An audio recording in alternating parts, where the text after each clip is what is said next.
At the company board meeting, my husband's father, the CEO, looked me in the eye and said, "You're fired. Poor results." That night, my husband slid a list of shelters across the table and whispered, "You're on your own now." I walked out quietly. Days later, he and his father blew up my phone, 78 missed calls, after discovering who I truly was. I thought the worst part of my day was getting fired by my father-in-law in front of witnesses, escorted out of the building like I'd committed a crime. Then I came home to find my husband Jack sitting at our kitchen island with a glass of scotch and a piece of paper.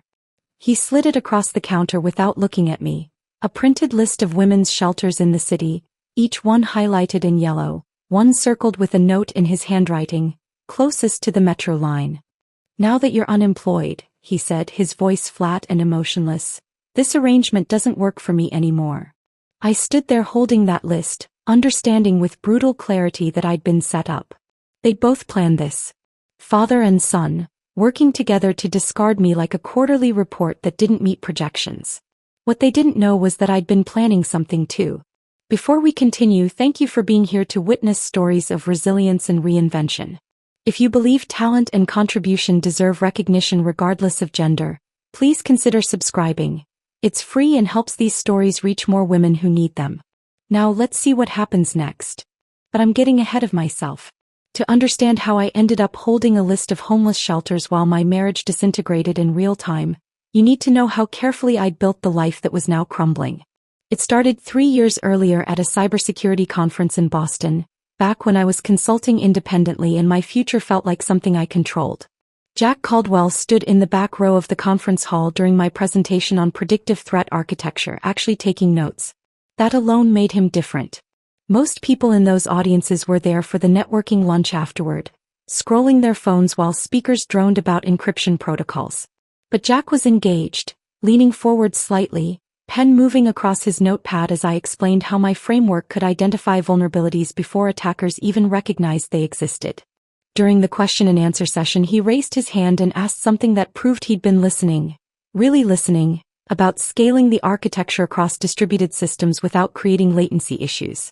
It was a technical question that most marketing executives couldn't have formulated, let alone cared about. After the session ended, he waited while 3 other consultants pitched me their business cards with varying degrees of desperation, then approached with a smile that seemed genuine rather than rehearsed. We talked for 2 hours in the hotel lobby. He represented Caldwell Technologies, his family's firm, but he spoke about it with measured distance, like someone who understood the business without being consumed by it. He asked intelligent questions about my work, shared insights about gaps he saw in the industry, and listened when I explained my theories about where cybersecurity was heading. When he asked for my contact information, it felt professional. When he called 3 days later to invite me to dinner, it felt like possibility. Our courtship unfolded with what I interpreted as respectful deliberation. Jack introduced me to his world gradually. Casual dinners first, then a weekend trip to Cape Cod where we walked beaches and talked about everything except work, then slowly into his social circle of college friends and business associates. He never rushed, never pushed for more than I was ready to give, always checked in to make sure I was comfortable with each step forward. At the time, that patience felt like respect. Looking back now, I can see how it was also assessment, each stage a test to see if I'd fit into the space he'd already designated for me. 6 months after we met, Jack took me back to that same Boston hotel where we'd first talked. Same lobby, different conversation. He proposed over coffee rather than champagne, in jeans rather than a suit, with a ring that was beautiful but not ostentatious. Everything about the gesture felt authentic, like he understood that I valued substance over performance, partnership over spectacle. I said yes before he'd finished asking, certain I'd found someone who saw me as an equal rather than an acquisition. My mother's reaction arrived like a weather warning I chose to ignore. When I called to tell her the news, there was a long pause on the line before she said very carefully, "That's wonderful, honey. Just remember that families like the Caldwells operate differently than people like us. You'll always be an outsider to them no matter what Jack promises." I dismissed her concern as generational cynicism, the worldview of someone who'd struggled financially her entire life and couldn't imagine wealth operating with genuine meritocracy. Jack had assured me repeatedly that his father valued expertise and results, that Henry Caldwell had built his company by recognizing talent regardless of background or pedigree. I believed him because the alternative meant acknowledging I was walking into something far more complicated than love. The wedding took place 8 months later in a ceremony that felt like it reflected my preferences. Elegant but understated, intimate rather than extravagant, focused on commitment rather than display. Only much later did I recognize how many of those choices had been gently steered by Jack's suggestions, his family's expectations dressed up as my own taste. I kept my maiden name professionally, a decision Jack supported publicly, while his mother Patricia made small pointed comments about tradition and family unity at every opportunity. I took his public support as proof of his progressive values, evidence that he really was different from his father's generation. Now I understand it was simply another performance, granting me the illusion of independence while the parameters of my new life were being drawn around me with invisible ink. 2 months into our marriage, Henry Caldwell summoned me to his office at Caldwell Technologies. The building itself was designed to intimidate. All glass and steel angles, a lobby with ceilings that soared 3 stories high, security protocols that required badging through 5 different checkpoints just to reach the executive floor. Henry's office occupied a prime corner with panoramic city views, furnished with a desk large enough to land small aircraft and chairs positioned at carefully calculated heights to ensure visitors looked up at him whether they wanted to or not. He gestured for me to sit in the lower chair, a power dynamic so obvious it bordered on parody. "Violet," he began, using my first name with the casual familiarity of someone who considered such intimacy his privilege rather than something earned, "Jack tells me you're one of the brightest minds in cybersecurity. We could use someone with your skills on our team." He delivered this as if offering me an extraordinary opportunity rather than fulfilling a family obligation to employ his new daughter-in-law somewhere visible but contained. The position was mid-level systems analyst, responsible for maintaining existing security infrastructure and running routine diagnostics. The salary was 30% less than I'd been earning as an independent consultant, a fact Henry mentioned with the clear expectation that I'd understand family came with certain financial sacrifices. The work itself sounded unchallenging, but Henry framed it as a foundation from which I could prove myself and advance. Jack had encouraged me to accept during our discussion the night before, positioning it as an investment in our marriage, stable schedules, no more traveling to client sites scattered across the country, the ability to actually build a life together rather than coordinating around my consulting calendar. His logic had made surface sense. I told myself the pay cut was temporary, that I'd demonstrate my value quickly and advance on merit, that working for my father-in-law's company would eventually open doors rather than close them. I accepted the position the following day, officially joining Caldwell Technologies as both the CEO's daughter-in-law and an employee who happened to have relevant skills. The reality of the work revealed itself within the first week. Henry assigned me to maintenance tasks that a competent intern could have handled. Updating firewall configurations according to vendor specifications, running security audits on systems I could have redesigned from scratch to be significantly more effective. When I drafted proposals for infrastructure improvements that would have saved the company substantial money while dramatically increasing their security posture, they were received with polite nods and then disappeared into filing systems never to be mentioned again. My suggestions in team meetings were acknowledged with the kind of patronizing patience people reserve for children who don't yet understand how the adult world actually operates. I was there to fulfill a role, not to contribute meaningfully. The company had hired me as proof of their progressive values, a credential they could point to when discussing their commitment to diversity in technology. "Look at us, we have the CEO's daughter-in-law working as a systems analyst. See how modern and merit-based we are." The irony of being simultaneously overeducated for my assigned tasks and completely dismissed for my actual expertise wasn't lost on me, but I told myself it was temporary. I'd prove myself, earn recognition, advance based on results. I was naive enough to believe that performance would eventually matter more than politics. 6 months of that professional suffocation drove me to start building something in secret. Late nights when the office emptied and only the janitorial staff remained, I began designing a new security framework on my personal laptop, storing everything on encrypted servers that had no connection whatsoever to Caldwell Technologies systems. I called it the Sentinel Protocol, an architecture built on predictive threat analysis rather than reactive defenses, using pattern recognition algorithms I'd been refining throughout my consulting career. Every component was meticulously documented and patented under my maiden name through a limited liability company I registered in Delaware, Monroe Security Solutions, a shell company that existed only on paper and in the digital infrastructure I was constructing line by line, function by function. Jack never asked why I stayed late at the office. Henry never questioned what I might be working on beyond my assigned maintenance tasks. They both operated under the comfortable assumption that I was simply trying to prove myself, putting in extra hours to earn acceptance from a family and company that had graciously taken me in. What they fundamentally failed to understand was that I'd stopped seeking their acceptance entirely. I was building an escape route, creating something that belonged exclusively to me in a world where everything else seemed to be slowly slipping from my control. The irony is that I wasn't planning revenge at that stage. I was simply being careful, protecting my intellectual property from people who'd already demonstrated they didn't value my contributions enough to actually utilize them. I was creating insurance against a future I couldn't yet articulate but somehow sensed approaching. Around our first anniversary, the marriage itself began its quiet disintegration. Jack started checking his phone obsessively during dinners, stepping into the bedroom to take calls from his father that apparently couldn't wait until morning.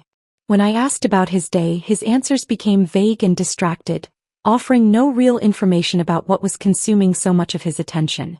He stopped asking about my work entirely, and our conversations contracted to pure logistics, whose turn it was to pick up groceries, which bills needed paying, whether we had plans for the weekend. I tried everything I could imagine to revive what we'd had. I planned elaborate date nights that he'd cancel last minute for work obligations that were never fully explained. I suggested weekend getaways that never materialized because Henry needed him for some meeting or presentation or strategy session. I initiated conversations about our future, our plans, the life we talked about building together, and watched his eyes glaze over with the expression of someone mentally composing their grocery list while waiting for me to finish talking. Family dinners at the Caldwell estate became regular events that felt like torture disguised as tradition.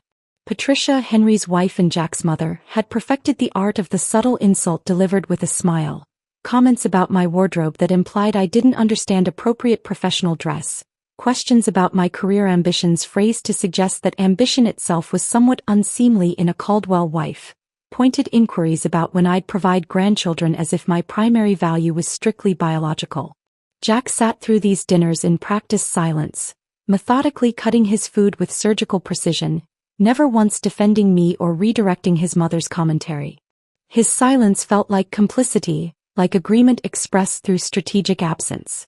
Late at night, lying in bed next to a man who felt increasingly like a stranger sharing my space, I'd stare at the ceiling and try to identify the exact moment when everything had shifted. But there was no single moment. It was erosion, gradual and relentless. The slow, patient work of water wearing down stone until the foundation developed cracks too deep to repair.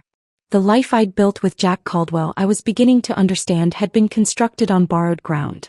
I just didn't realize how soon the lease would expire, or how brutal the eviction would be when it finally came. The elevator ride to the executive floor the next Tuesday morning felt different, though I couldn't have articulated why. I'd received an email the previous afternoon. Brief, vague, almost deliberately uninformative. Performance evaluation quarterly review. Your presence required. Conference room B, 8:30 a.m. The phrasing struck me as odd.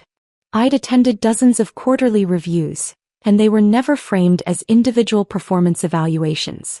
They were team presentations, collaborative assessments of division-wide metrics.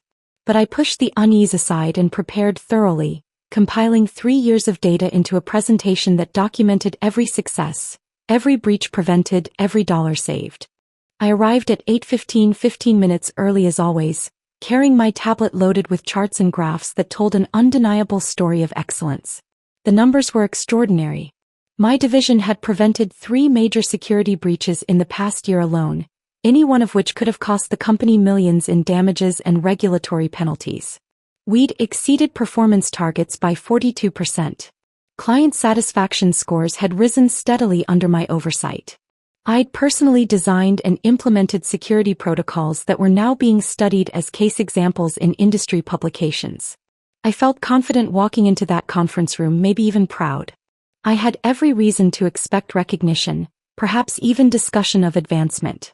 The conference room was set to what felt like Arctic temperature when I entered, though the thermostat probably read a normal 70 degrees.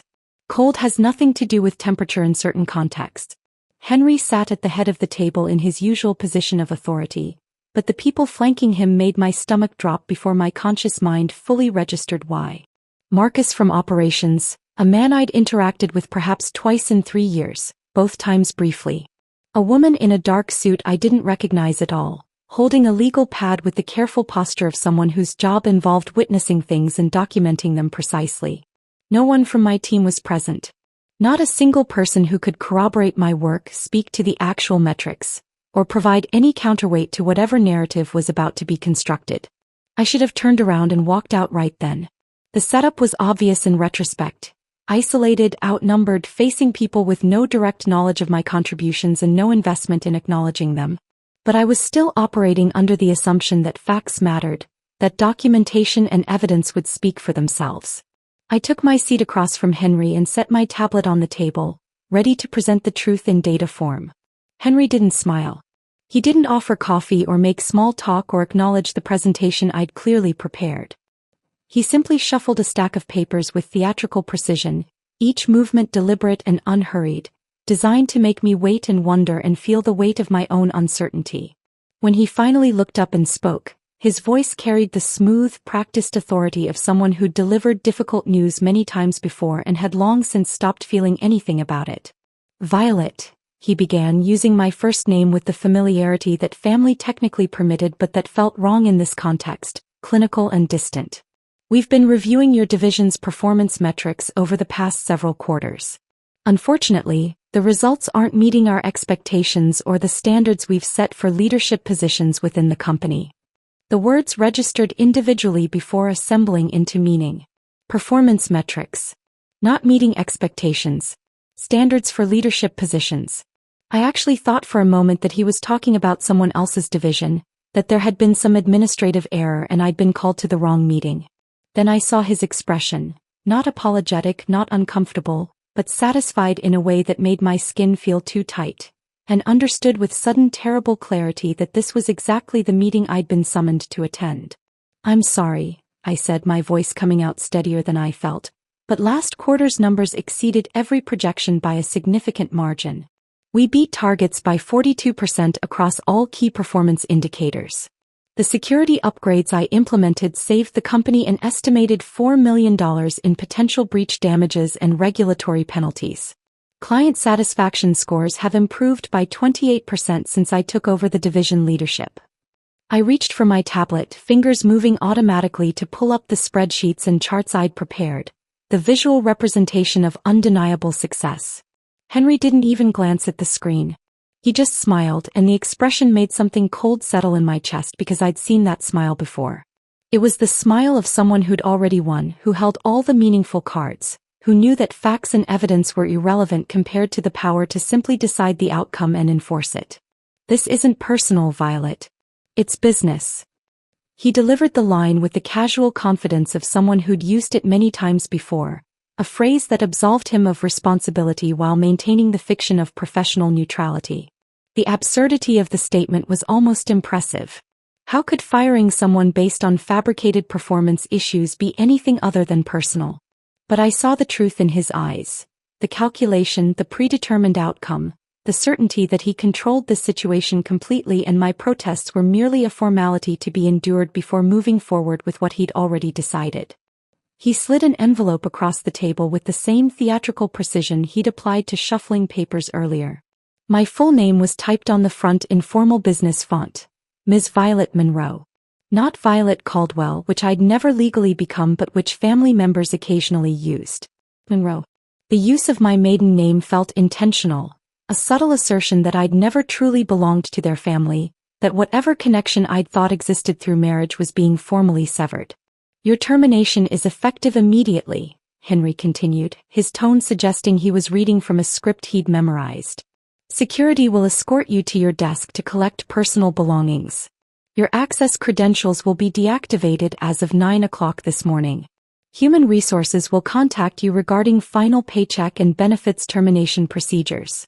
The lawyer, because that's obviously what the unknown woman was, made a careful note on her legal pad, documenting every word for whatever file this was building. Marcus still wouldn't meet my eyes, staring at a spot somewhere past my left shoulder as if eye contact might make him complicit in something he'd rather not acknowledge. And I sat there holding that envelope, my termination letter, understanding that this had never been about my performance. This was about power and control and Henry's need to eliminate anyone who threatened his narrative of singular genius, his position as the irreplaceable center of Caldwell Technologies. I'd become too competent, too visible, too successful in ways that reflected well on me rather than on him. The division I led was being recognized in industry publications. Clients were specifically requesting to work with my team. Other companies had started reaching out through back channels, subtle inquiries about whether I might be interested in leadership positions elsewhere. I'd thought those were signs of success, validation that my work mattered. What I'd failed to understand was that to someone like Henry, my success was threat, my visibility was challenge, and my growing reputation was something that needed to be eliminated before it eclipsed his own.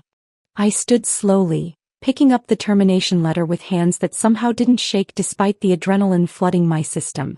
That would come later, the physical manifestation of shock and rage and betrayal.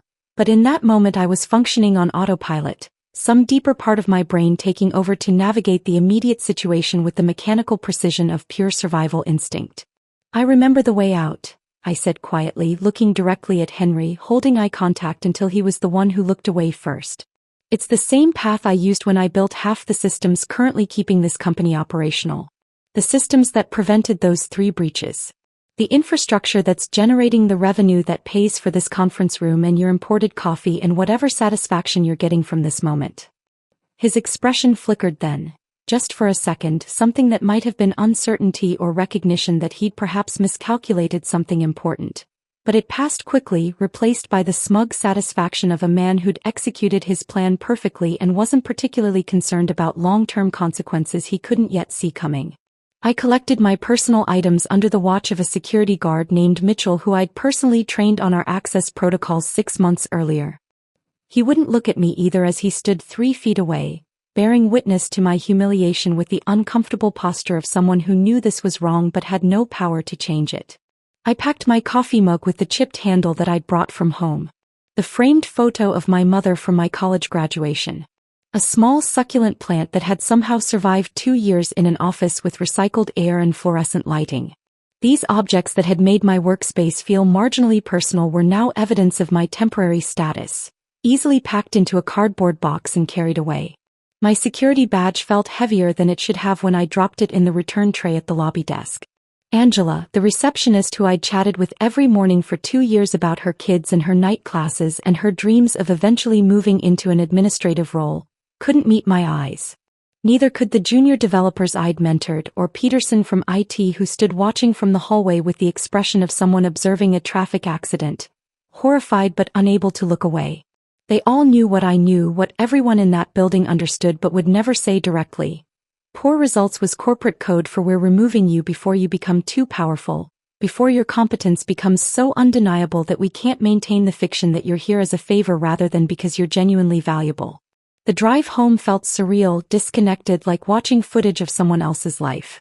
Traffic moved at its normal pace, people going about their ordinary routines completely unaware that my professional identity had just been systematically dismantled. I drove automatically, my hands making the familiar turns while my mind cycled uselessly through disbelief, anger, humiliation, confusion. Why now specifically? What had changed in the past few weeks to trigger this? The numbers were undeniable, the success documented and verifiable. Unless that was precisely the problem. Maybe I'd become too successful, too visible, too much of a threat to Henry's carefully maintained narrative that he was the singular genius behind Caldwell Technologies' success. I thought about calling my mother, but I could already hear her voice saying the thing she'd warned me about 3 years ago. Families like the Caldwells don't really accept outsiders, no matter how qualified you are or who you marry. I thought about calling Sarah, my best friend since college, but what would I even say? That I'd been fired for being too good at my job? It sounded insane even in my own head, the kind of paranoid conspiracy thinking that people dismiss as inability to accept legitimate criticism. As I pulled into the parking garage of our downtown loft apartment, a new fear crystallized beneath the shock and anger. I would have to tell Jack that his father had fired me, that I was now unemployed, that the carefully constructed life we'd built together had just shifted fundamentally. Would he defend me? Would he demand answers from Henry? Would he stand up for his wife against his father's decision? Or would he? The thought trailed off as I stepped into the elevator, but some part of me already knew the answer. Some part of me had known for months, had registered all the small signs and warnings I'd been deliberately ignoring because acknowledging them would have meant confronting truths I wasn't ready to face. The elevator doors opened onto our floor. I walked to our apartment door, keys in hand, dread settling in my stomach like stones I'd swallowed. I knew before I opened that door. Some instinct deeper than conscious thought had already read the situation and prepared me for what came next. I just hadn't imagined it would be quite this brutal. The key turned in the lock with its familiar click, and I pushed open the apartment door expecting emptiness, silence, maybe a few hours to process what had just happened before having to explain it to anyone. Instead, I found Jack sitting at our kitchen island like he'd been positioned there deliberately, waiting. The staging was obvious the moment I registered the scene. His posture too casual, too prepared, lacking any of the natural surprise someone would show if their spouse came home hours earlier than expected in the middle of a workday. A glass of scotch sat in front of him despite the hour being barely past 10:30 in the morning. His laptop was open, angled just enough that I could see real estate listings on the screen. Not our real estate, not properties we might look at together for some future move or investment. Just his. Single occupancy apartments and condos, filtered for one bedroom, spaces designed for a man living alone. He was dressed in the dark blue Henley shirt I'd bought him for his birthday 6 months ago, the one he'd said made him feel comfortable and confident. He looked utterly calm while my world was still burning from the meeting that had ended less than an hour ago. "You're home early," he said, his tone carrying no surprise whatsoever, no concern, no alarm. Just flat acknowledgement, the same voice he might use if I'd returned from running an errand to the grocery store. No question about why I'd come home, no inquiry into whether something was wrong. Nothing that would suggest he didn't already know exactly what had happened and why I was standing in our apartment at this unexpected hour. I set the cardboard box containing my personal office items on the counter between us.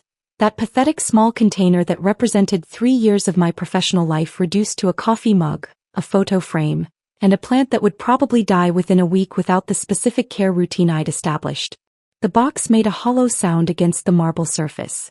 "Your father fired me," I said, watching his face carefully for any sign of genuine reaction. "Cited poor results as the reason.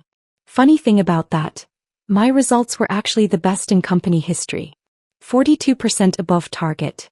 3 major breaches prevented. $4 million saved. But apparently that doesn't meet expectations." Jack took a slow, deliberate sip of his scotch, and I watched something shift in his expression. Not guilt, which would have required him to feel he'd done something wrong. Not shock, which would have meant this information was news to him. Just a kind of resigned finality, the look of someone who'd been waiting for this specific conversation to arrive and was now relieved to finally have it happening so he could move on to whatever came next. He reached into a leather portfolio sitting on the counter beside his laptop. Expensive leather, the kind with his initials embossed in gold in the corner, a gift from his parents last Christmas, and slid a folded piece of paper across the marble surface toward me. The gesture was careful, deliberate, practiced. This wasn't spontaneous. He'd prepared this document, positioned it in that portfolio, probably rehearsed this exact moment in his mind multiple times. I picked up the paper and unfolded it with hands that had started to shake slightly, the adrenaline from the earlier confrontation with Henry finally catching up to my nervous system. What I found inside made my breath catch in a way that the firing itself hadn't quite managed.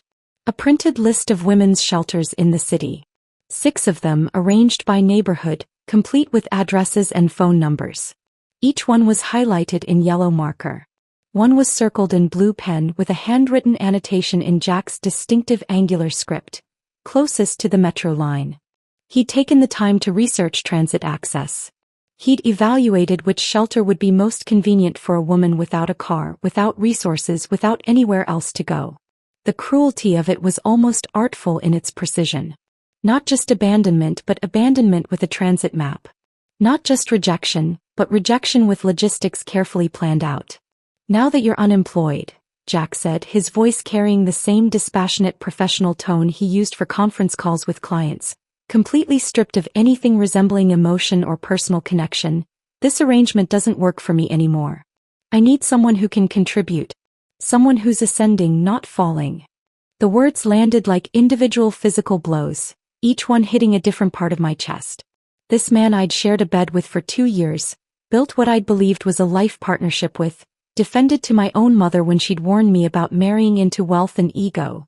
This man was talking about our marriage like it was a business partnership that had failed to generate expected returns. I was being evaluated on the same metrics as a quarterly earnings report, and I'd been found insufficient. You knew, I said, and it wasn't a question because the answer was written in every detail of this moment, from the scotch he'd poured in preparation to the shelter list he'd researched and printed and positioned for easy access. His slight nod confirmed what I'd already understood. Dad told me last week that he was planning to restructure your division. I figured we should both prepare for new chapters in our lives. It seemed like the practical thing to do. Restructure. The euphemism was almost beautiful in its cowardice, the way it transformed deliberate termination into something that sounded like natural organizational evolution. I looked down at the shelter list again, then around at the apartment we'd furnished together over the past 2 years. The abstract paintings on the walls. I'd chosen most of them from a local gallery, spent hours selecting pieces that felt meaningful. The bookshelf where my technical manuals shared space with his business biographies. The kitchen where we'd hosted dinner parties and cooked meals together and pretended we were building something real and lasting. You think I need this list? I asked quietly, holding up the paper that had suddenly become the most insulting object I'd ever been handed. He shrugged, the gesture casual and dismissive. I'm just being practical. You don't have family money to fall back on. You'll need resources, somewhere to stay while you figure things out. I thought it would be helpful to have options researched ahead of time. The assumption underlying his words was staggering. That I was helpless without him and his family's resources. That I had nothing of my own, no value independent of the Caldwell name and the access it provided. That firing me and discarding me would leave me desperate and broken, scrambling for shelter space and metro fare. He'd actually convinced himself that providing this list was a kindness, a practical gesture from someone who'd thought ahead about my needs. I stood there holding that shelter list, and suddenly the full architecture of their betrayal assembled itself in my mind with devastating clarity. This wasn't impulse or sudden decision. This was coordination, careful planning, a strategy executed between father and son with the same precision they'd apply to any business deal. Henry had told Jack a week ago. 7 full days. Which meant Jack had spent an entire week knowing that his father intended to fire me, knowing that he himself intended to end our marriage, and he'd said nothing.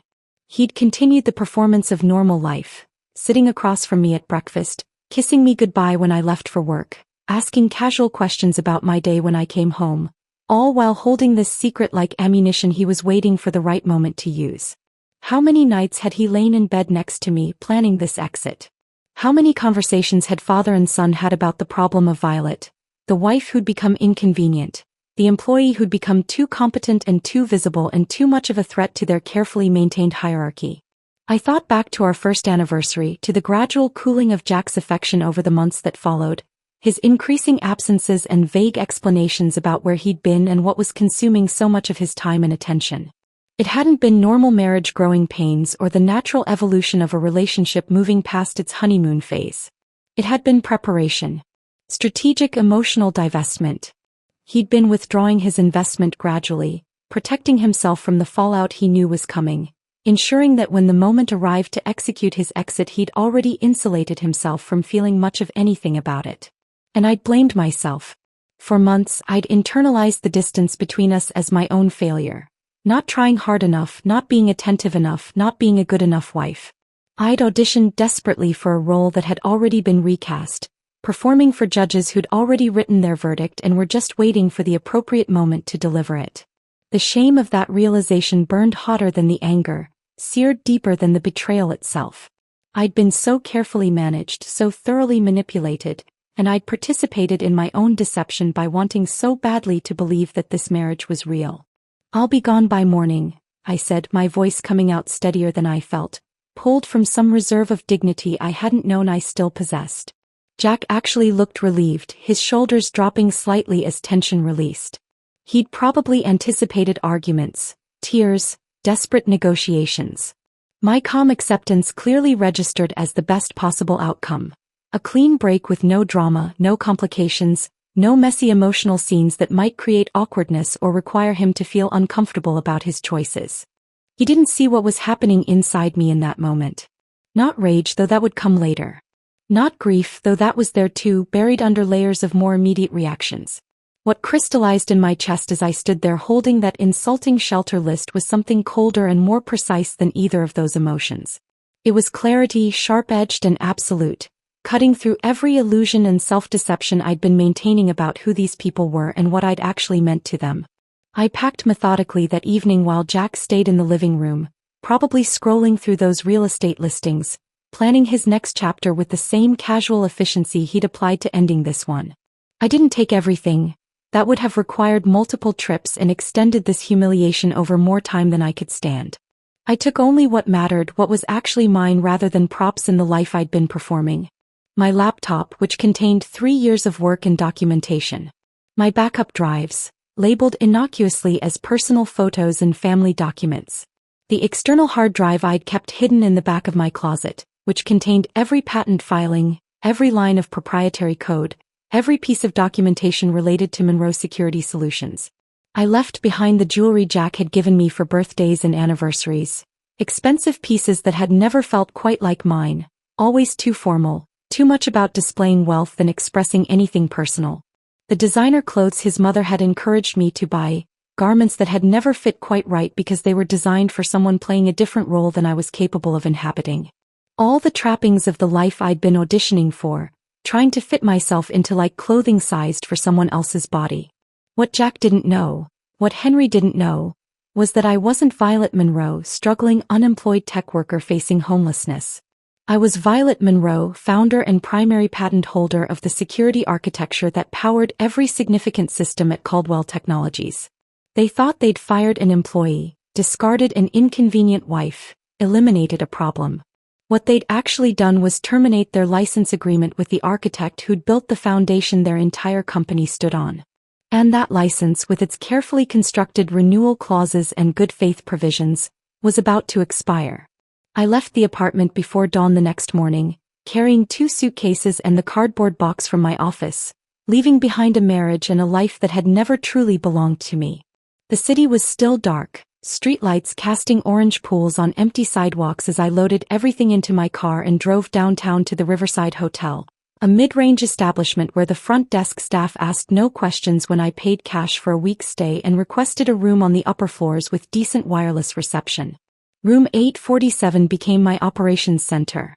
The space was generic in the way all hotel rooms are. Bland art on the walls, furniture designed for temporary occupancy, the faint smell of industrial cleaning products and previous guests. I spread my laptop and backup drives across the desk, positioning everything with the methodical precision of someone preparing for surgery. The lighting was terrible for extended computer work, but I didn't care. I pulled up the licensing agreements I drafted 2 years earlier when Caldwell Technologies had first acquired what they believed was my security framework, and I began reviewing every clause with the focused intensity of someone whose entire future depended on the accuracy of legal language written in a very different emotional state. The Sentinel protocol that powered every significant security system at Caldwell Technologies wasn't theirs. It had never been theirs, despite whatever assumptions Henry and his lawyers had made about ownership and acquisition. They'd licensed it from Monroe Security Solutions, the shell company I'd registered in Delaware specifically to protect my intellectual property from people who'd already demonstrated they didn't value my contributions enough to actually acknowledge them. The license agreement itself was 37 pages of dense technical and legal language that Henry's attorneys had apparently skimmed rather than studied, operating under the assumption that it was standard software licensing boilerplate, the kind of document you sign because the technology was valuable and the terms were probably reasonable and nobody expected problems down the road. They'd been catastrophically wrong about that assumption. Buried in Section 12, subsection D, was a clause I'd written with particular care, knowing even then that I needed protection built into the architecture of any agreement I entered with the Caldwell family. The clause gave me unilateral termination rights in the event of Material breach of good faith dealing with the intellectual property creator.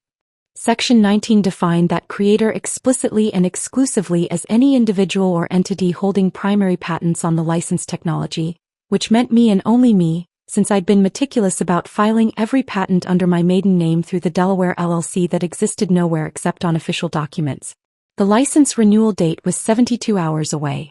Without my explicit approval, their entire security infrastructure would begin experiencing cascading failures that would start small and escalate exponentially as systems tried and failed to authenticate against protocols that were no longer being maintained or updated.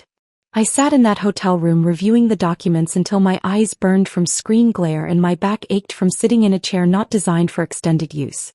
Then I began drafting the formal notice that would trigger everything that came next.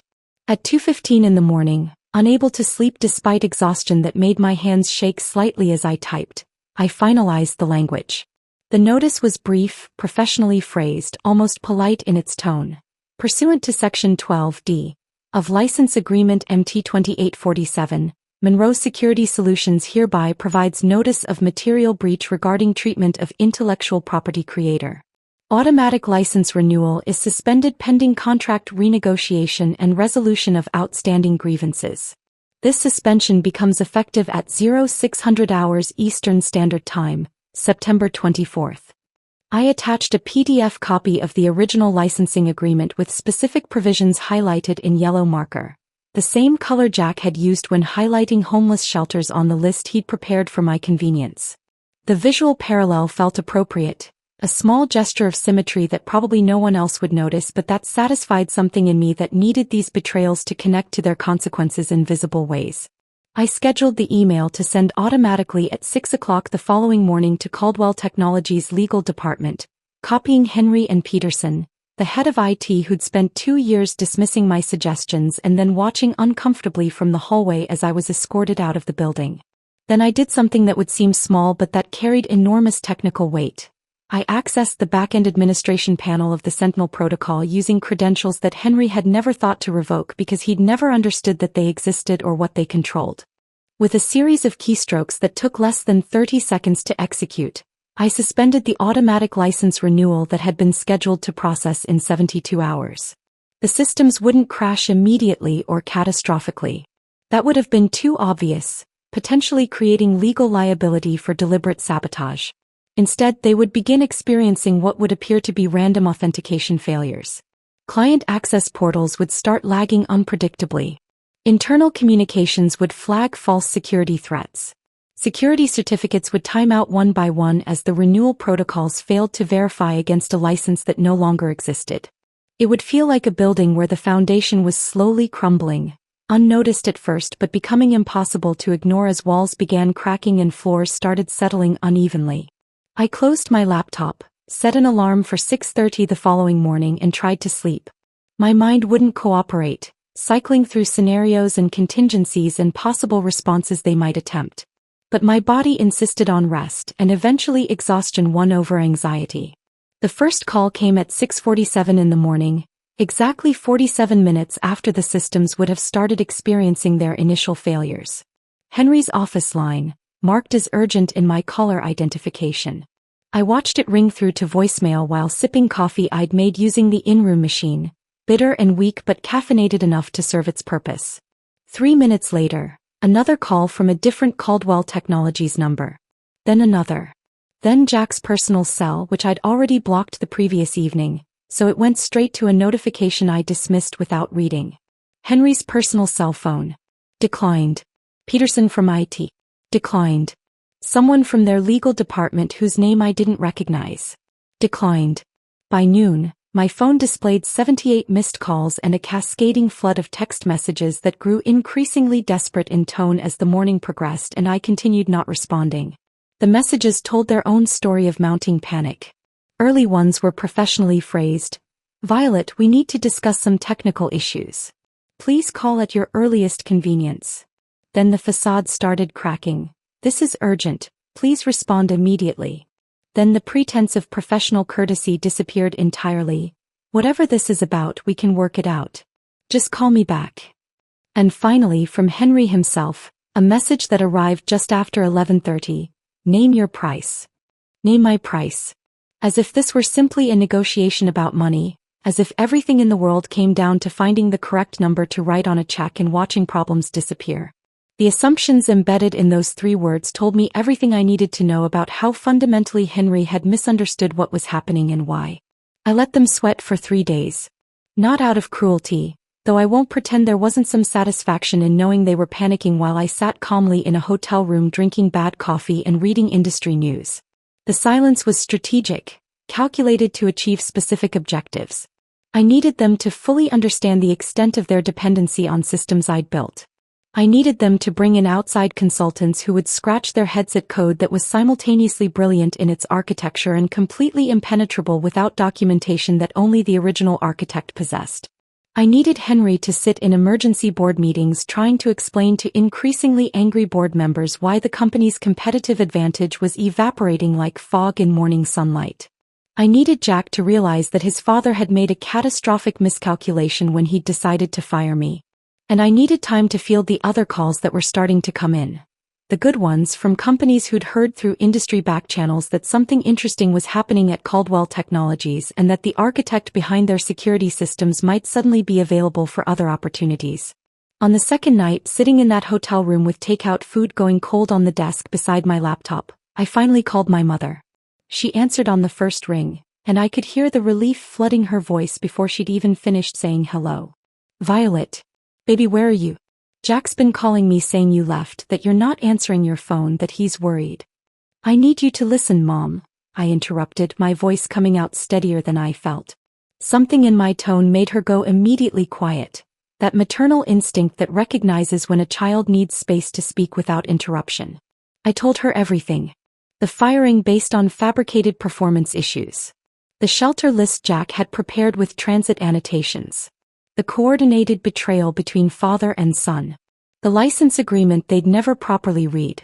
The systems that were currently failing in ways they couldn't fix without me. When I finished, there was a long silence on the line, the kind of quiet that feels heavy with processing and emotional recalibration. Then she said something I hadn't expected, something that broke through the careful control I'd been maintaining for 2 days. "I have $48,000 in savings. It's yours if you need it." My mother, who'd raised me alone after my father died in a construction accident when I was 8 years old. Who'd worked double shifts as a nurse for 15 years to keep us housed and fed and to put me through college without debt. Who'd never had extra money for vacations or luxuries or anything beyond the essentials of survival. She was offering me her entire financial security. "Mom, I don't need," I started, but she interrupted me with the firmness that had gotten us both through the hardest years of my childhood. "I know you don't need it. You never did. You've been taking care of yourself since you were 16 years old. But I need you to know you have it. You're not alone, baby. You never were." I broke then, not from sadness but from something fiercer and more complicated. Gratitude and rage and determination all mixing together into an emotional response I couldn't quite name or control. Tears came that I hadn't allowed myself since the moment Jack had slid that shelter list across the counter. "I'm going to make them understand what they did," I told her, my voice thick with emotions I was still trying to process. "I know you are," she said with absolute certainty. "And I'll be here when you do." That conversation changed something fundamental in how I understood what I was doing and why. This wasn't just about me anymore, about my hurt feelings or damaged pride or professional reputation. I was doing this for my mother, who'd never had the luxury of demanding fair treatment because survival didn't leave room for principles. For every woman who'd been told she was nothing without the man who married her. For everyone who'd ever been discarded like a quarterly report that didn't meet arbitrary projections. The calls from Caldwell Technologies continued. By the end of day 3, the count had exceeded 100. But I didn't answer any of them. I was done responding to their schedule. On the 4th morning, I woke at 5:30 without an alarm. My body's internal clock apparently convinced that this was the appropriate time to begin whatever came next. The hotel room was still dark, city lights filtering through curtains that didn't quite close properly, casting thin vertical lines across the ceiling that I'd been staring at for the past 3 nights whenever sleep proved elusive. But this morning felt different. The anxiety and second-guessing that had characterized the previous 72 hours had crystallized overnight into absolute clarity about what needed to happen next. I made coffee with the inadequate in-room machine, opened my laptop while it was still brewing, and began drafting the email that would fundamentally alter the power dynamic between myself and the Caldwell family. The message needed to be perfect. Not emotional, not accusatory, just factual in a way that left no room for misinterpretation or negotiation about the reality of the situation they now found themselves in. I addressed it to Henry's private email address, the personal account he used for matters he preferred not to have documented in corporate systems where they might be subject to discovery requests or board oversight. No greeting, no preamble, no wasted words that might dilute the impact of what I was about to demonstrate. Just a single sentence. Please find attached documentation regarding the ownership and licensing structure of the security systems currently powering Caldwell Technologies operations. The first attachment was the complete licensing agreement for the Sentinel protocol, all 37 pages, with specific provisions highlighted in yellow. Section 12D. Outlining material breach conditions and the termination rights that accompanied such breaches. Section 19 providing explicit definition of intellectual property creator as the individual or entity holding primary patents on the licensed technology. Section 23 detailing my unilateral authority to terminate or suspend the license under specified circumstances, which included, and I'd been very careful about this language when drafting the original agreement, treatment of the creator that could reasonably be interpreted as acting in bad faith or failing to acknowledge their contributions appropriately. The second attachment contained every patent filing I'd submitted over the past 3 years for components of the Sentinel protocol. Each one registered to Monroe Security Solutions between 2 and 3 years prior, months before Caldwell Technologies had supposedly acquired the system through what they believed was a straightforward technology purchase. Each filing listed me as the sole inventor, my maiden name appearing on every official document in the place where ownership and creative credit were formally established and legally protected. Henry had apparently never investigated any of this. Why would he? I was just his son's wife, hired as a diversity checkbox to demonstrate the company's progressive values, someone presumably too grateful for the opportunity to cause complications or assert inconvenient legal rights. The arrogance embedded in that assumption was almost impressive in its completeness. At the bottom of the email, below the 2 attachments, I added a single line that felt appropriate given the circumstances. You fired the architect. The building is noticing. I hit send at exactly 6 o'clock in the morning, the same time their systems had begun experiencing cascading failures 4 days earlier. The symmetry felt important, a way of marking the connection between cause and effect, between their decision to discard me and the consequences that were now materializing in ways they were only beginning to understand. My phone rang at 7:14. Henry's private cell number, the one he gave to family and key business associates, not the office line that went through assistance and screening protocols. I let it ring 4 times before answering, a small petty gesture that nonetheless satisfied something in me that needed him to wait, to experience even brief uncertainty about whether I would pick up at all. Violet. His voice carried none of the smooth authority I'd heard in that conference room 4 days ago. He sounded diminished somehow, like a man who'd just discovered that the foundation of his house had been built on land he didn't own and that the actual owner had just informed him the lease was expiring. We need to meet. Face to face. There are things we should discuss that are too complicated for phone conversations. No, I said, keeping my voice calm and level, refusing to match any urgency or concern he might try to project. You need to listen. 3 years ago, you hired me as what you clearly viewed as a favor to your son. You treated me like a diversity checkbox, someone who should be grateful for the opportunity to exist in your orbit and perform whatever minor tasks you deemed appropriate for someone of my position. Silence on the other end of the line. I continued without waiting for him to formulate whatever response he was trying to construct. You assigned me maintenance work that was beneath my capabilities, and you never bothered to learn what I was actually building during all those late nights you probably assumed I was spending trying to prove myself worthy of your family's acceptance.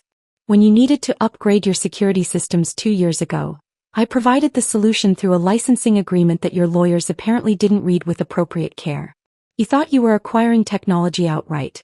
You were renting it. From me. That's not, Henry started, but I cut him off before he could complete whatever denial or rationalization he was attempting. The license renewal came due 3 days ago. I declined to approve it. Every system currently keeping your company operational is now running on borrowed time that's counting down with each hour that passes. Your client portals are experiencing authentication failures. Your internal communications are flagging false security threats. Your competitive advantage is evaporating in real time. And all of it traces directly back to the woman you fired for supposedly poor results that were actually the best performance metrics in company history. Another silence, longer this time, heavy with the sound of a man processing information that was rewriting his understanding of his own situation. When he spoke again, his voice had changed in fundamental ways. Smaller, uncertain, stripped of the confidence that came from believing he controlled all the relevant variables. "What do you want, Violet?" The question revealed how completely he'd misunderstood what was happening and why. He still thought this was a negotiation, that everything came down to finding the right price point or arrangement that would make the problem disappear and allow everyone to return to their previous positions with minimal disruption. "Justice," I said. "But I'll settle for watching you explain to your board of directors why your company's entire infrastructure is held together with licensing agreements controlled by the woman you just fired for fabricated performance issues." Henry tried to recover his footing, shifting into the mode he probably used in difficult business negotiations when he needed to salvage deals that were going poorly. "We can offer you reinstatement immediately. Better title than you had before, vice president level. Equity stake in the company. I can have the board approve a compensation package by end of week that includes full benefits, substantial signing bonus, guaranteed seat at executive strategy meetings. Whatever it takes to make this right." "I don't want to work for you, Henry," I said, and I meant it with a clarity that surprised me with its completeness. "I want you to understand what you destroyed wasn't just a job.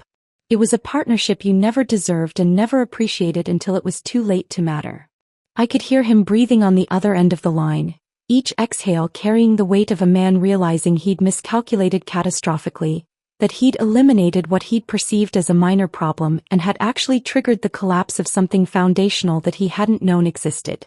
"The licensing agreement can be terminated with 30 days' notice," I continued, letting the implications of that timeline settle. "Or it can be renegotiated under new terms that would require certain acknowledgments. That renegotiation would need to include formal documentation of material breach, which means board minutes recording that you fired your chief security architect based on fabricated performance issues while she was actually delivering the best results in company history. It means explaining to your investors why you didn't know that the foundation of your company belonged to someone else.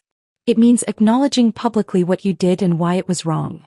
"You're trying to destroy the company," Henry said, and I heard anger creeping back into his voice as he grasped for a narrative that made me the aggressor rather than someone responding appropriately to how I'd been treated. "No," I corrected firmly. "I'm teaching you the cost of underestimation. The company can survive this situation if appropriate changes are made. The real question is whether you can survive it, whether your position and reputation can withstand the truth about what happened and why." I ended the call before he could respond, not out of drama but because the conversation had served its purpose and anything further would have diminished the impact of what had already been said. I turned my phone to do not disturb mode and opened my laptop to check email. The industry had moved faster than I'd anticipated. Within hours of Caldwell Technologies' system failures becoming visible to clients and competitors, my inbox had begun filling with messages from people who'd somehow learned pieces of the story and wanted to know more or explore possibilities. Sarah called that afternoon, her number coming through despite the do not disturb setting because I'd marked her as an emergency contact years ago. "You're a legend in tech circles right now," she said, her voice carrying equal parts awe and amusement. "People are calling it the quietest power move of the decade. Caldwell's stock is tanking and nobody could figure out why until someone traced it back to a licensing dispute with Monroe Security Solutions, which nobody had heard of, which turns out to be you. 2 companies reached out with vice president level offers that same day. Another wanted to discuss possible acquisition of Monroe Security Solutions itself, which struck me as deeply ironic given that it was essentially a shell company I'd created specifically to protect intellectual property from people like Henry. I'd been invisible at Caldwell Technologies for 3 years, my contributions systematically erased or attributed to Henry's leadership. Now that same industry was scrambling to understand how I'd built something so essential that its absence could cripple a major firm. By evening I had 3 formal job offers, each one paying more than double what Caldwell had. One came with a signing bonus that exceeded Jack's annual salary. I reviewed them carefully, considering not just compensation but culture and opportunity and whether I'd be walking into another situation where my contributions would be undervalued. I accepted the most prestigious offer before midnight, feeling something shift in my chest as I typed the acceptance email. This wasn't just about leaving Caldwell Technologies behind. It was about stepping into something I'd built for myself on my own terms, with people who actually understood what I was worth. The acceptance email sat in my sent folder like a line drawn in the sand, marking the boundary between what had been and what would come next. I closed my laptop and sat in that hotel room feeling something I hadn't experienced in months, anticipation that wasn't tinged with dread. My phone continued buzzing with notifications I wasn't reading, missed calls from numbers I'd stopped recognizing as relevant. The Caldwell family's panic had become background noise, static I'd learned to tune out while focusing on the future I was actively constructing. 6 weeks passed in a blur of onboarding meetings, team introductions, and the particular chaos that accompanies starting a senior leadership position at a company that's scaling rapidly. Titanium Solutions operated differently than Caldwell Technologies in ways that became apparent immediately. People actually listened when I spoke in meetings. My technical recommendations were implemented rather than filed away. The CEO, a woman named Rebecca who'd built the company from a startup, treated expertise as valuable rather than threatening. It was disorienting at first, this environment where competence was rewarded instead of resented. Then the news broke publicly and everything changed again. Caldwell Technologies issued a press release on a Thursday afternoon, timed strategically for after-market close to minimize immediate trading impact. Sarah forwarded it to me with a single word in the subject line: finally. The statement itself was a masterpiece of corporate obfuscation, each word carefully selected to communicate information while admitting nothing that might increase legal liability. Following an internal review of operational practices and governance procedures, Caldwell Technologies announces a restructuring of its security division and leadership team. CEO Henry Caldwell has agreed to temporary administrative leave pending a comprehensive evaluation of corporate governance practices and decision-making protocols. The board of directors has appointed an interim leadership committee to oversee operations during this transition period. To anyone not familiar with corporate communication patterns, it might have sounded routine, the kind of bland announcement companies issue regularly about organizational changes. But to anyone paying attention, every phrase signaled catastrophe barely contained. Internal review meant something had gone badly wrong. Temporary administrative leave meant the CEO had been forced out. Comprehensive evaluation meant investigators were examining everything with suspicion about what they might find. Sarah called within minutes of forwarding the release. "This is bigger than I thought," she said without preamble. "I'm hearing there was an emergency board meeting last week that went 7 hours. Henry had to explain the licensing dispute, admit that the company's core technology was controlled by his former daughter-in-law, justify why he'd fired you for performance issues when your actual performance was exceptional. 2 board members resigned immediately rather than be associated with whatever legal liability this creates." The stock dropped 18% before trading was halted. I sat at my desk at Titanium Solutions, watching the city lights come on as afternoon faded into evening, processing this information with complicated emotions I couldn't quite sort through. Part of me felt vindicated. They were finally facing consequences for decisions they'd made so cavalierly. Part of me felt strangely empty, like I'd been preparing for a confrontation that was now happening without me present to witness it.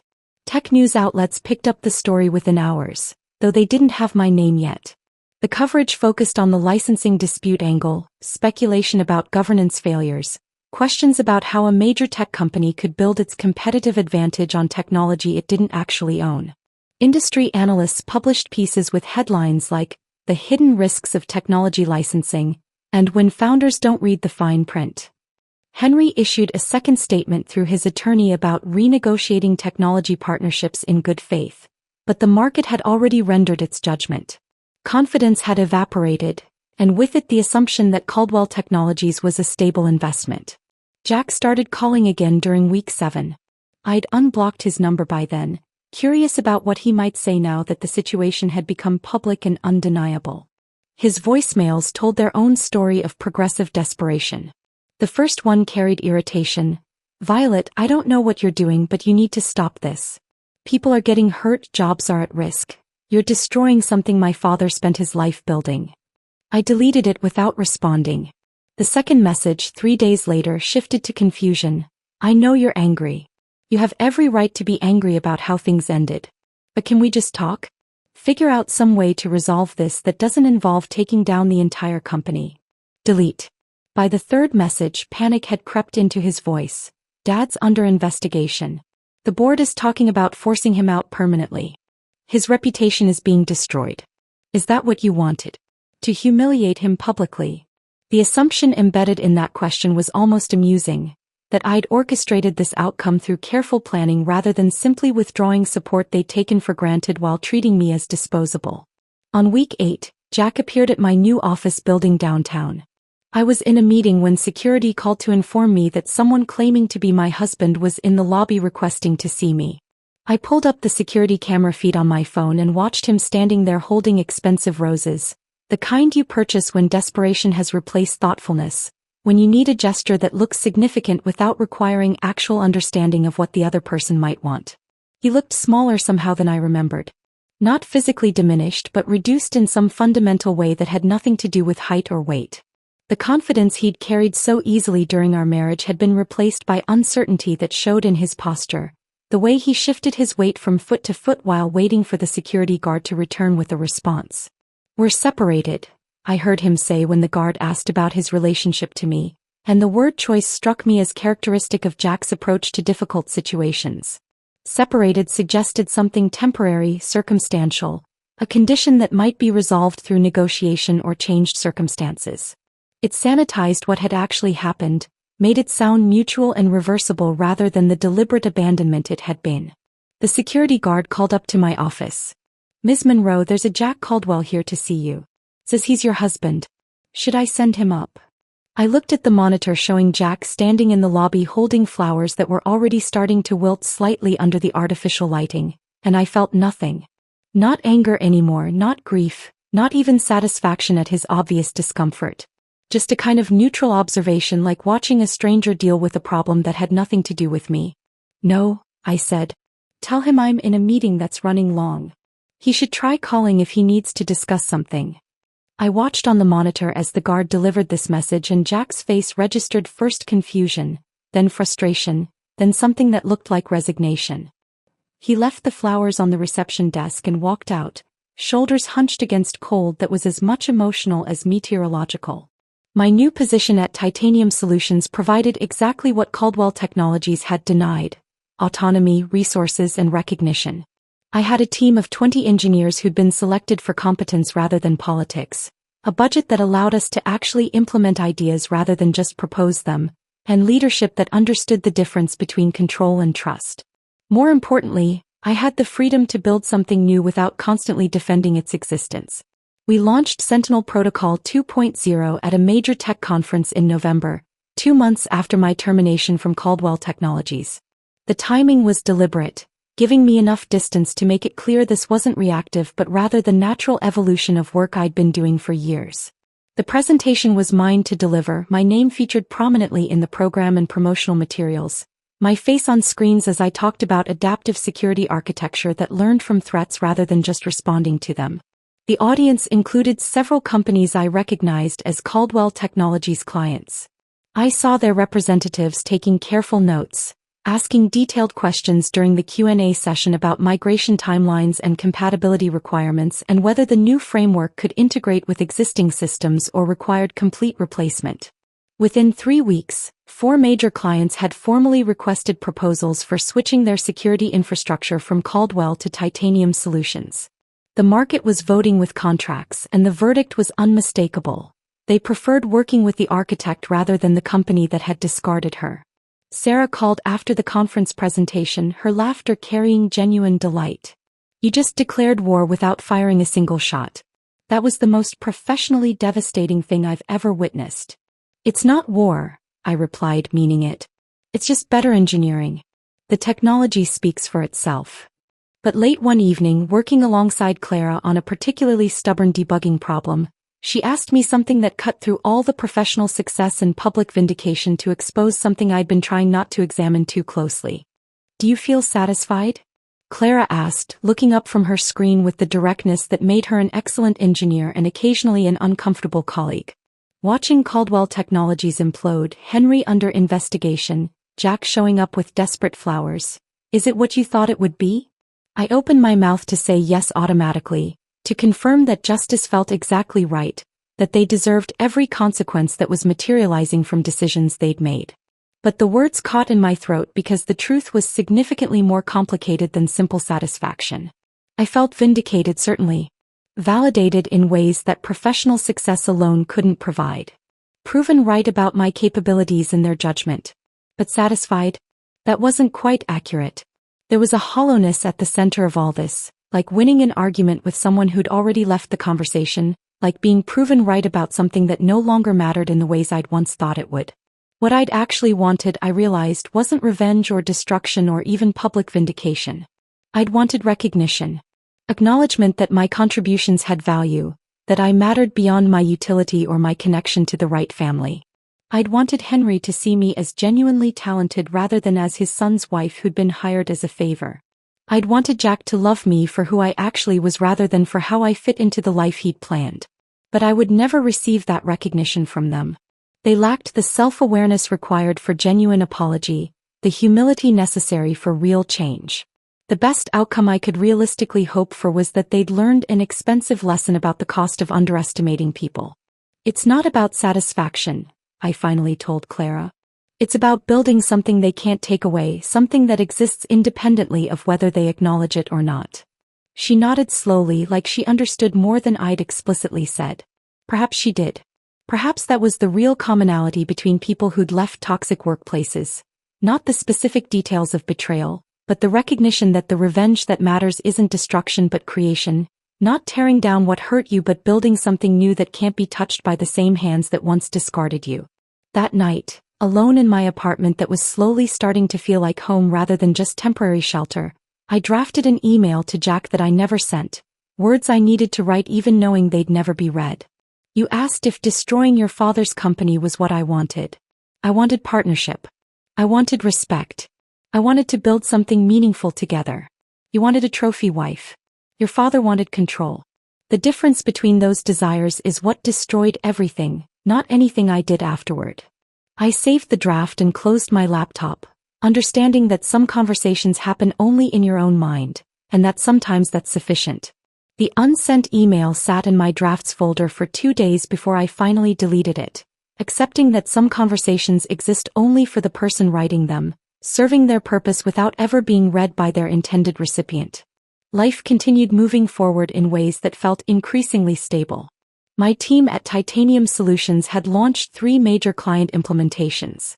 I'd hired 2 junior engineers who reminded me of myself at their age. Brilliant, overlooked, hungry to prove themselves. My apartment had accumulated enough personal touches that it finally felt like home rather than temporary shelter. Then the letter arrived. A courier knocked on my apartment door on a Saturday morning, holding a manila envelope that required signature confirmation. Inside was a single sheet of heavy cream stationery, the kind with weight and texture that announced its expense before you'd read a single word. Henry Caldwell's personal letterhead was embossed at the top, his name in raised letters that you could feel with your fingertips. But what made me pause was that the letter itself was handwritten in fountain pen, the ink a deep blue-black that probably cost more per milliliter than my previous monthly grocery budget. The content was startling in its complete departure from anything I'd previously heard from Henry. "Violet, I request the opportunity to speak with you in person. Not as former employer to employee but as one person to another. I have come to understand the magnitude of my errors in judgment. Whatever you believe about my motivations, please allow me one conversation. I will come to wherever you designate whenever you're available. This is not a negotiation. It is a request for the chance to apologize properly." I read it 3 times, searching for the trap, the hidden manipulation, the strategic positioning that I'd learned to expect from every Caldwell family interaction. But the words just sounded tired, like an old man who'd finally calculated the full cost of decisions he couldn't undo and found the price steeper than he'd anticipated. "Sarah thought I shouldn't go when I called to discuss it. He doesn't deserve your time or your attention, she said firmly. He fired you, humiliated you, coordinated with his son to discard you. Now that there are consequences, he wants absolution? That's not how it works. My mother disagreed when I asked her opinion that evening. Sometimes people need to say they're sorry out loud, she said in the tone she'd used when I was young and struggling with whether to forgive a friend who'd hurt me. Not for you necessarily, but so they can live with themselves afterward. You don't owe him that opportunity. But you might owe yourself the closure of hearing him acknowledge what he did. I thought about it for 2 days, weighing whether seeing Henry again would provide anything meaningful or just reopen wounds that were finally starting to form scar tissue. Finally, I texted a single line to the phone number printed at the bottom of his letter. Coffee. Public place. Tuesday at 10. His response arrived within 30 seconds. Thank you. We met at a cafe 3 blocks from my office at Titanium Solutions, neutral territory where either of us could leave easily if the conversation became uncomfortable or unproductive. I arrived 5 minutes early and claimed a corner table with clear sightlines to the entrance, positioning myself so I wouldn't be surprised by his arrival. Henry walked in exactly at 10 o'clock, and the first thing I noticed was how much smaller he seemed than I remembered. Not physically smaller, he was still the same height, still carried himself with the posture of someone accustomed to occupying space. But something fundamental had diminished.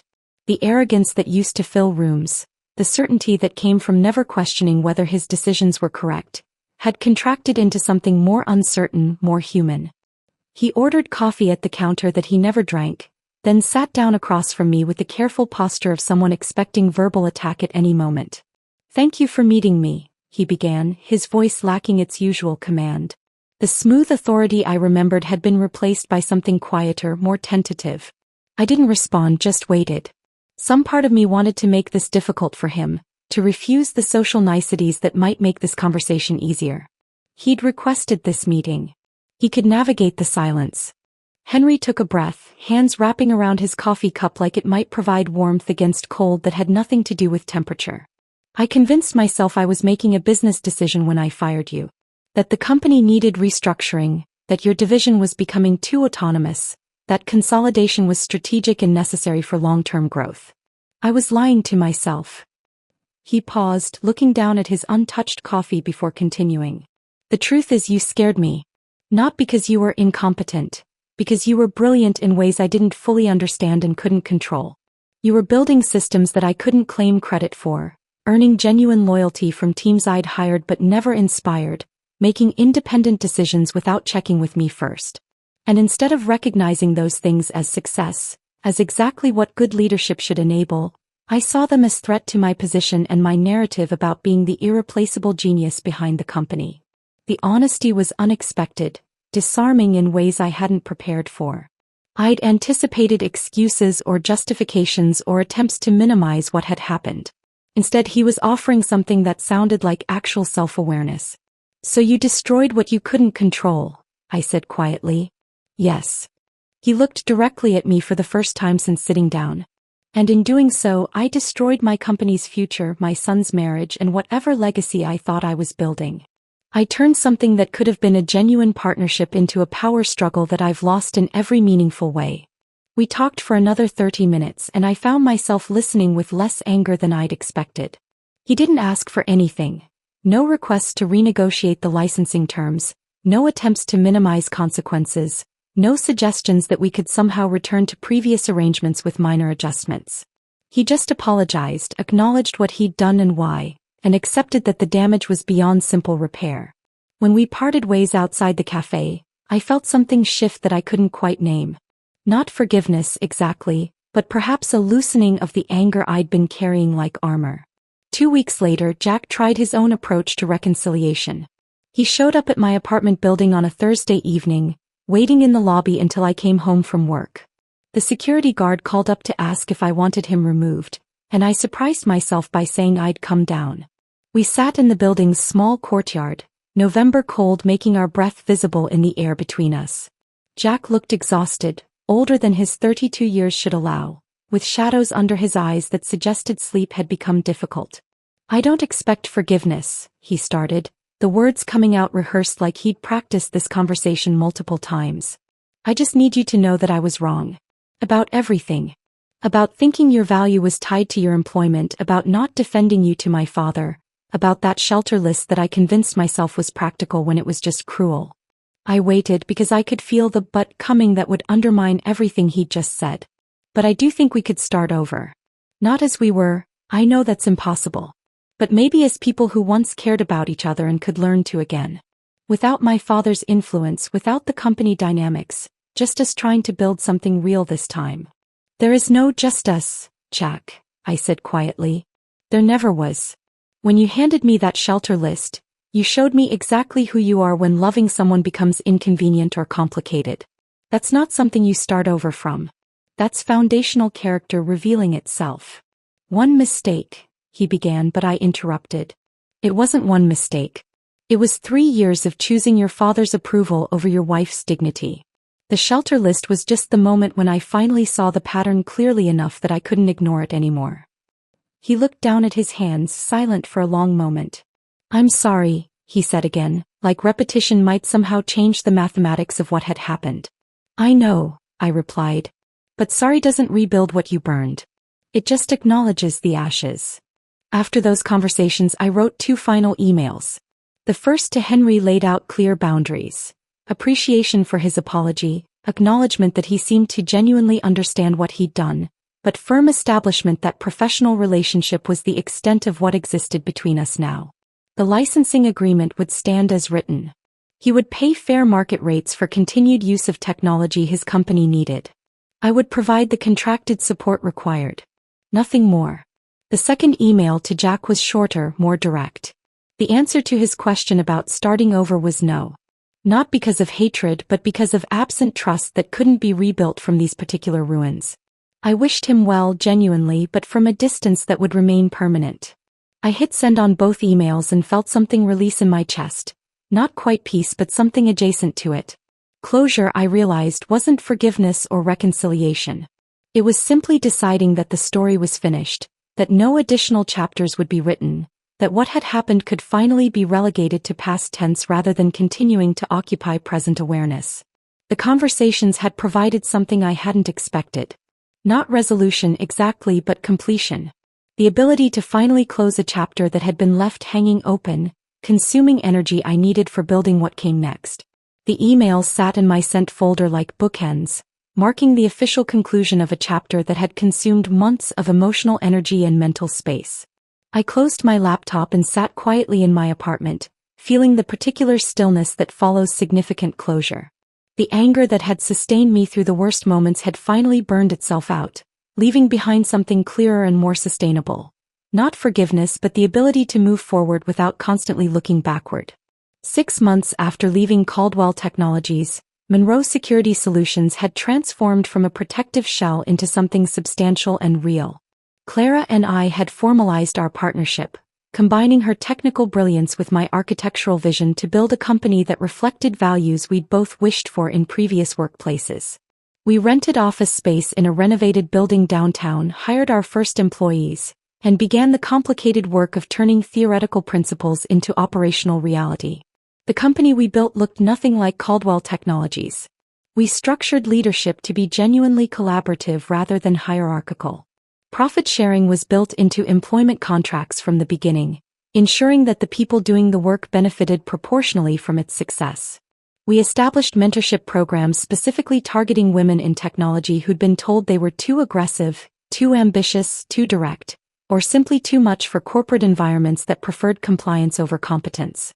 In March, we landed a major government contract providing security infrastructure for federal database systems. The irony of that achievement wasn't lost on me. I'd gone from being fired for fabricated poor performance to being trusted with national security architecture. Our first-year revenue exceeded what Caldwell Technologies' entire security division had generated, a comparison I didn't seek out but that Sarah gleefully provided after reviewing publicly available financial reports. Trade publications started requesting interviews, and I accepted selectively, careful to frame my narrative in ways that emphasized resilience rather than revenge. When a journalist from a major tech magazine asked how I'd rebuilt after such public professional failure, I chose my words deliberately. When someone tries to erase your contributions, the most powerful response isn't confrontation or destruction. It's building something so undeniably yours that they can never take credit for it, something that exists completely independent of their acknowledgement or approval. The article ran with the headline, "The Architect Who Built Her Own Empire." And suddenly I was receiving messages from young women across the industry. They shared stories that were depressingly familiar, being overlooked for promotions given to less qualified men, having ideas dismissed in meetings only to hear them praised when repeated by male colleagues, being fired or forced out of positions after becoming too competent or too visible. My story wasn't unique. It was simply one example of a pattern so common it had become normalized. Clara and I discussed this pattern over late-night strategy sessions, and from those conversations emerged the Monroe Fellowship Program. We created structured opportunities specifically for women who'd left toxic workplaces, providing technical training, professional development resources, and perhaps most importantly, a community of people who understood what they'd experienced and why it mattered. My mother flew in for the opening of our expanded office space in May. I picked her up from the airport and drove her directly to the building, wanting her to see it before I explained what we'd built. She walked through the space slowly, taking in the glass walls that made work visible rather than secretive, the collaborative areas designed to facilitate genuine teamwork, the small kitchen where employees actually gathered for lunch rather than eating alone at their desks. Her eyes filled with tears as she turned to look at me. "Your father would have been so proud of you." We rarely talked about my father. He died in a construction accident when I was 8 years old, leaving my mother alone with a second grader and financial obligations that should have been impossible to meet on a single nurse's salary. But she'd managed through sheer determination, working double shifts for 15 years, never remarrying, never complaining, just moving forward with quiet strength that I'd absorbed without fully recognizing it as the foundation of my own resilience. "I didn't do this alone, Mom," I said. "You taught me everything that made this possible. How to build from nothing. How to keep going when circumstances seem impossible." She shook her head firmly. "No, baby. I taught you how to survive. You taught yourself how to build, how to create rather than just endure. That's different, and it's all you." We spent that weekend together, just the two of us, having conversations we'd never had time for during my childhood when her energy was consumed by keeping us housed and fed and functional. She talked about dreams she'd had before I was born, about the relationships she'd deliberately passed on because they would have diverted energy away from raising me, about the day she'd offered me her life savings and what it had meant to her when I told her I didn't need it. "I was never worried about you being broke," she admitted over coffee on Sunday morning. "I was worried about you being broken, having your spirit crushed by people who couldn't see your value. But you weren't broken. You were just gathering yourself, preparing for what came next." That conversation healed something I hadn't known needed healing. Guilt I'd carried for years about being the reason she'd sacrificed so much of her own life. "Raising you wasn't sacrifice," she said with the firmness that had gotten us both through the hardest years. "It was the best investment I ever made, and watching you now proves I was right." In June, Sarah called with news that shifted my world in unexpected ways. She was getting engaged and she wanted me as her maid of honor. The wedding was planned for late September, and as I marked the date in my calendar, I realized with odd symmetry that it would fall exactly 1 year after Henry had fired me in that conference room. The wedding took place in a small garden venue, intimate and beautiful in ways that felt authentic to Sarah rather than performed for others. I stood next to my best friend as she married someone who clearly adored her, and I realized with startling clarity that I was genuinely happy. Not performing happiness to convince myself or others, not experiencing the grim satisfaction of watching former enemies face consequences, but feeling real joy for someone else's beginning. During the reception, Sarah pulled me aside to a quiet corner.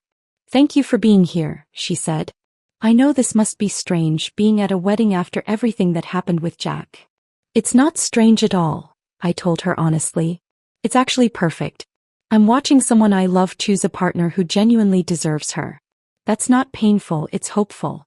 It reminds me that good relationships actually exist." She hugged me tightly. "You're going to find that too, you know. When you're ready for it." "Maybe," I said. "But right now I'm discovering something that might be better. I'm finding out who I am without needing someone else to define or validate me."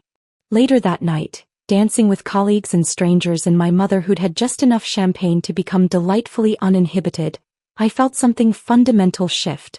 The anger I'd been carrying like protective armor had finally transmuted into something lighter and more useful. Not forgiveness exactly, but release.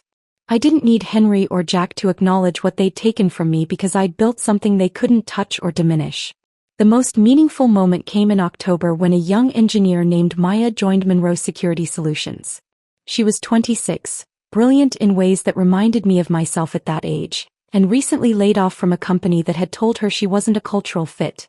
The same coded language I'd encountered, meaning she'd been too competent or too direct or too unwilling to perform deference to mediocre leadership. I took her to lunch on her first day, and she asked me the question I'd been anticipating. How did you actually do it? Go from being fired to building this company? Everyone talks about resilience and bouncing back, but what did that actually look like for you? I thought carefully about how to answer honestly. I stopped waiting for permission to be valuable. I stopped believing that my worth was determined by whether other people recognized it. And I stopped building things for people who treated my contributions like favors they were granting me rather than essential work that deserved appropriate compensation and respect. She nodded slowly, processing this. I'm really angry, she admitted. At the people who discarded me, at the systems that allowed it to happen, at myself for not seeing the warning signs earlier. Good, I said. Anger is useful fuel when it's directed appropriately. Just don't let it become your permanent destination. Use it to build something better, then let it go when you don't need it anymore. 6 months later, Maya led the team that landed our biggest client contract. When she presented the technical architecture at our company meeting, speaking with confidence and precision about security protocols she designed, I caught Claire's eye across the room and we shared a smile that communicated everything without words. We'd built this. Not just a company but a genuine space where people like Maya could develop their capabilities without having to perform someone else's narrow version of acceptable behavior. That evening, driving home through the city, I passed Caldwell Technologies building and felt nothing but mild curiosity about how different the interior must look now. New leadership had restructured operations. Henry had officially retired. Jack had relocated to the West Coast for what his LinkedIn profile described as a fresh start. The empire they'd attempted to build through control and hierarchy had contracted into something smaller but perhaps more sustainable. I didn't feel triumphant observing this. I just felt free, finally unburdened by the need for their acknowledgement or their downfall. Because I'd learned something essential through all of this. The most effective response to being erased isn't destruction of those who wronged you. It's building something so undeniably your own that they become irrelevant footnotes in a story they never understood they were losing the right to narrate. I drove home to my apartment, modest but genuinely mine, filled with furniture I'd chosen and books I actually read and art that meant something personal rather than serving as expensive decor. My phone showed a text from my mother, "Proud of you every single day." I sat in my car for a moment after parking, engine off, city lights creating patterns through the windshield, and let myself feel the full weight and lightness of what I'd built from the ashes of betrayal. Then I went inside and opened my laptop to review proposals for the next phase of company expansion. Because that's what architects do. We build. If this story of strategic justice and quiet triumph had you captivated from that first boardroom betrayal to Violet's ultimate success, hit that like button right now. My favorite part was when Violet suspended the license renewal and watched 78 desperate calls pile up while she calmly drank her coffee. What was your favorite moment? Drop it in the comments below. Don't miss more compelling stories of resilience and redemption like this. Subscribe and hit that notification bell so you never miss an upload.